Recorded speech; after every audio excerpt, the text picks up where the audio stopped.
Aku mau terima kasih sama Jakarta, sama Indonesia, sama alam semesta, sama Tuhan Sang Maha Esa. Aku sebut di situ terima kasih. Dan aku minta maaf kalau punya salah.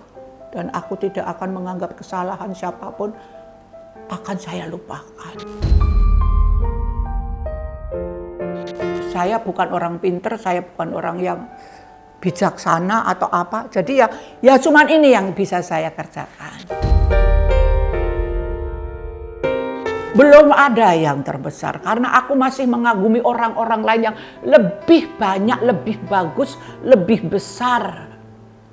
Seperti tadi Bimbo masih bikin lagu untuk di Indonesia, itu saya, gitu, hebat.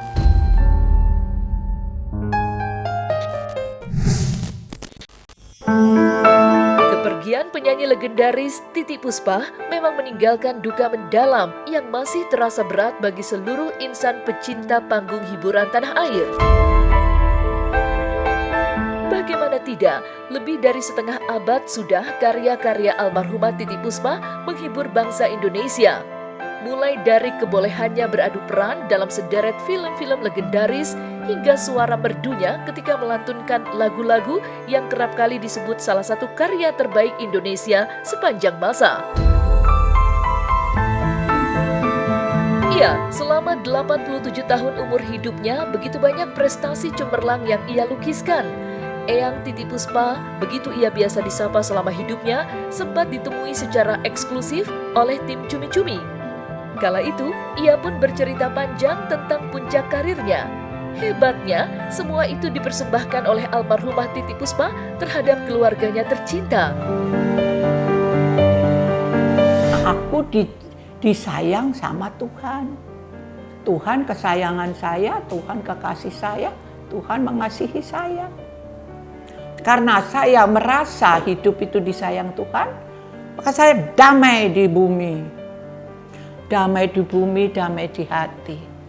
Saya tidak pernah mengiri kepada siapapun. Dia punya apa, dia punya apa. Aku punya cuman kayak begini. Dan saya dari dulu cuman saya senangnya apa. Saya sudah melaksanakan walaupun tidak 100% pesan bapak saya. Tolongin adik-adikmu, saudaramu. Maka saya bikin ini. Tapi yang mengerjakan semua adik saya. Adikku 8, kakakku 3. Nah, ibuku meninggal tahun 64. Nah, adikku tuh semua diserahkan ke saya. Ada yang masih kelas 2 SD. Itu kalau malam, ibu. Terus tak angkat, tak bangku, sini, ini ibu. Tak tepuk-tepuk, tak nyanyiin, dia tidur. Jadi sekarang mereka sudah umurnya 70 ke atas. Jadi sudah tuir-tuir. Tapi alhamdulillah mereka bisa rukun sampai membuat yang tadinya ini tadinya tuh 5 juta, cuman rantangan, akhirnya mereka bisa melebarkan. Aku setiap nyanyi ikut itu di Mbak Ti, ini ada yang minta sekian. Nah, lama-lama kalau buat itu semua gini, ke bank yuk. 2 kali saya tawarin, nggak mau. Jangan, nanti bayar pakai apa? Justru ke bank, nanti kamu bisa berkembang. Nah, kebetulan adik saya itu nomor 11, dia fakultas lulusan itu Universitas mana sih namanya, lupa satu di. Jadi bagian keuangan itu apa namanya? Manajemen apa itu ya. Terus yang ke-12 dia di perhotelan, food and beverage. Nah, loh kok bisa gitu? Ya udah bikin jadinya dia keuangan ini. Terus yang ketiga saya seret aja. Kamu punya tulisan apa? Bawa. Yuk, tak bawa ke satu bank. Begitu di satu bank ada apa tulisan apa dari perusahaan ini gitu, dibaca. Wah, ini perusahaan kecil tapi bukunya bagus sekali. Boleh kita pinjam ya? Nah, buku itu dari hasil pekerjaan adik saya yang nomor 11 dipinjem bank untuk dipelajarkan kepada entah. Akhirnya Bu Titiek minta berapa aja saya kasih. Jadi ini sekarang buat keluargaku. Jadi cuman itu aja karena saya dititipin bapak saya untuk mengurus adik-adik saya dan keluarganya dan keluarga saya, saudara saya. Tapi saya bukan orang pinter, saya bukan orang yang bijaksana atau apa. Jadi ya cuman ini yang bisa saya kerjakan. Bila ditarik jauh ke belakang, keluarga pastinya memiliki peran yang sangat signifikan bagi kisah perjalanan almarhumah Titi Puspa dalam meniti karir. Dimulai di Semarang pada tahun 1950-an, karir Titi Puspa memang tidak berjalan mulus-mulus saja. Terlebih lagi, ia sempat mendapatkan larangan dari sang ayah untuk mencari hidup di dunia tarik suara. Setelah adanya campur tangan bantuan dari sang kakaklah, Titi Puspa baru dapat memulai karirnya sebagai penyanyi di Semarang. Kepada tim Cumi-Cumi, almarhumah Titi Puspa sempat bercerita jika larangan sang ayah bukan berasal dari niat buruk, namun berakar dari sebuah kekhawatiran terhadap anak perempuannya. Lantas seperti apakah cerita Titi Puspa tentang awal mula karirnya? Ya, saya memang dari 12 bersaudara. Ya, tapi saya memang kayaknya punya garis tersendiri bahwa yang lain tuh sekolah yang benar-benar sekolah, tapi aku tuh sekolah tapi ada perasaan lain yang kepengen nyanyi, tapi dilarang. Karena kalau zaman dulu kalau perempuan nyanyi itu jelek, jadi dilihat masyarakat buruk. Padahal aku sudah mengajukan diri untuk ikut bintang radio. Enggak mengajukan diri deh, saya disuruh sama RRI Semarang. Ikutan dulu Sumarti namaku. Waktu mau bintang radio baru saya tak ganti nama saya supaya bapak saya nggak tahu. Nggak taunya mesti minta surat dari orang tua. Ya akhirnya bapakku bilang nggak boleh, tapi aku minta tolong sama kakak saya yang sudah di Gajah Mada waktu itu. Nah dia yang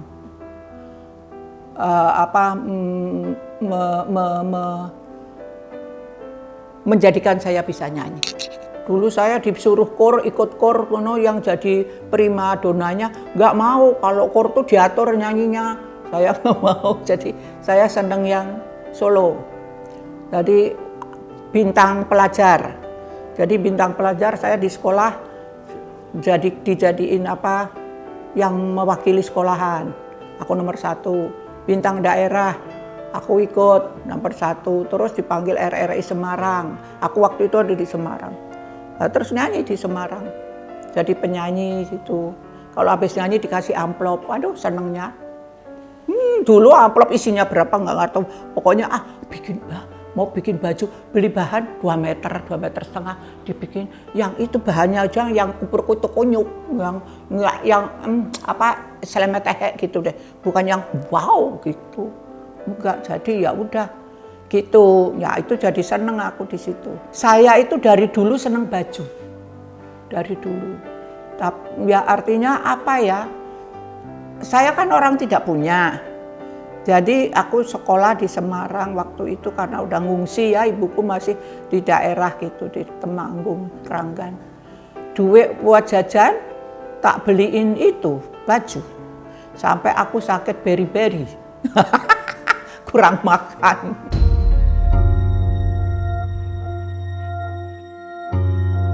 Setelah memulai karirnya di kota Semarang, Titi Puspa pun melebarkan sayapnya dengan berhijrah ke kota Jakarta. Dan disinilah karir almarhumah Titi Puspa meledak luar biasa. Tercatat sudah 21 film layar lebar yang ia bintangi. Belum lagi jika membahas karir cemerlangnya di dunia tarik suara. Sontak saja, dalam kesempatan yang sama, ia pun sempat menuturkan ucapan terima kasih yang sebesar-besarnya kepada kota Jakarta yang sudah mengizinkan dirinya untuk berkarya.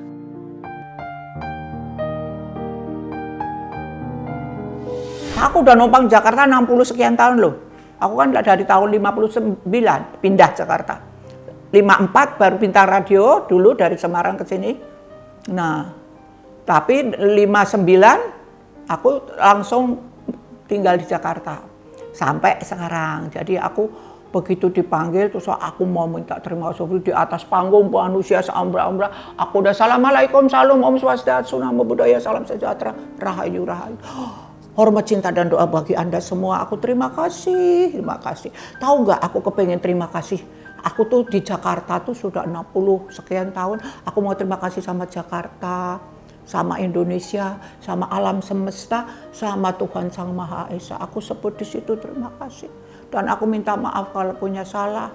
Dan aku tidak akan menganggap kesalahan siapapun akan saya lupakan. Jadi setelah 86 itu aku, aduh terima kasih sekali saya dikasih umur sampai sekian.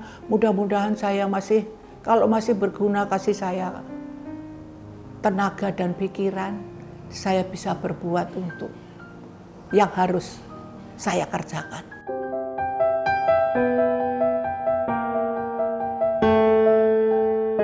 Berbicara soal karya, almarhumah Titi Puspa tentunya merupakan salah satu seniman yang paling banyak mencetaknya. Dan tidak main-main, karya-karyanya pun masih dinikmati hingga sampai saat ini. Buktinya, siapapun masyarakat Indonesia pastinya mengetahui lagu almarhumah Titi Puspa. Mulai dari Kupu-Kupu Malam, Apanya Dong, dan masih banyak lagi, seolah menjadi bukti dari tingginya jiwa seni almarhumah Titi Puspa.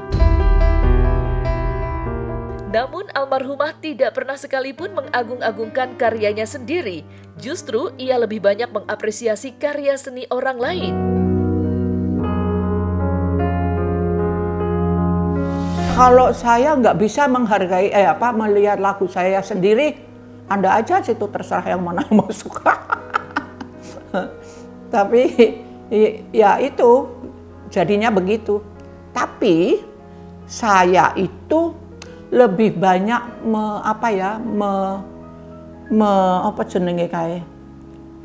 mengagumi orang-orang yang pada mencipta lagu yang bagus-bagus. Saya kagum. Ada orang suaranya bagus, aku kagum. Ada orang berbuat baik, aku kagum. Ada teman yang baik sekali, yang tidak ada latar belakangnya untuk mau jadi apa-apa, sebagai teman yang jujur, aku kagum. Ya kayak sama Om Beng Slamet itu, teman yang betul-betul teman yang jadi aku tuh kalau sudah orang itu baik, saya anggap dia kekasih, terhormat, tercinta, tersayang. Belum ada yang terbesar karena aku masih mengagumi orang-orang lain yang lebih banyak, lebih bagus, lebih besar. Seperti tadi Bimbo masih bikin lagu untuk di Indonesia. Itu saya gitu. Hebat. Enggak, karena bukan apa. Aku disangka nanti orang rakus. Satu, kedua, anak sekarang udah arahnya lain.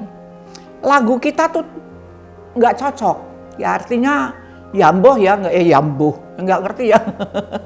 Itu melodi sekarang sama melodi saya dulu udah agak satu sana satu sana. Ya itu memang perubahan zaman. Jadi aku menikmati anak-anak sekarang. Kemarin juga lihat mereka pada nyanyi itu suaranya bagus-bagus gitu.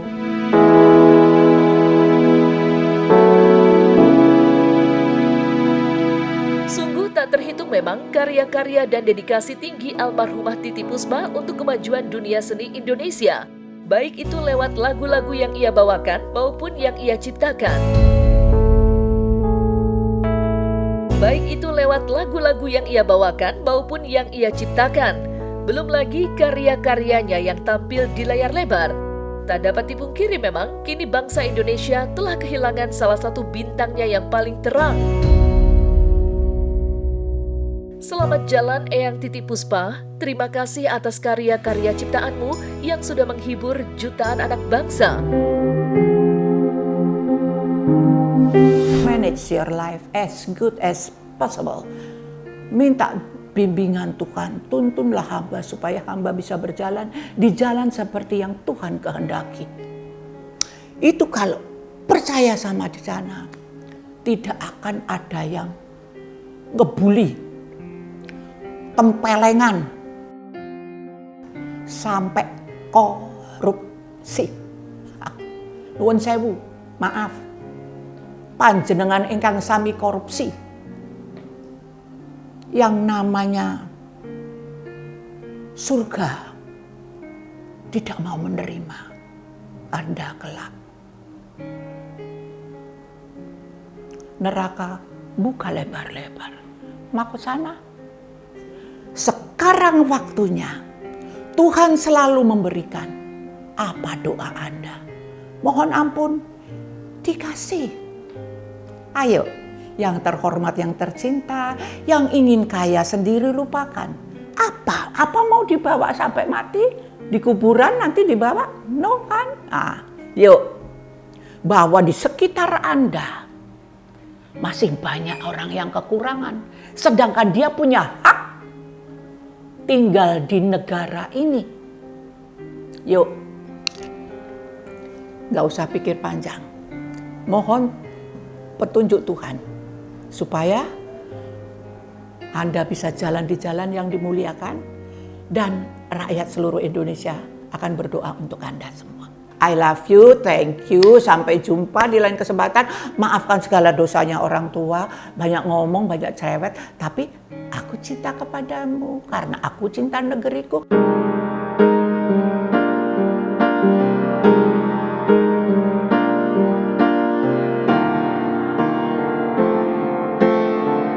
Selesai sudah Cumi Lovers, saksikan terus Cumi Camp In Depth, kabar lengkap, mendalam dan akurat dari narasumber terpercaya. Dan jangan lupa untuk like, subscribe dan juga share channel YouTube Cumi Cumi.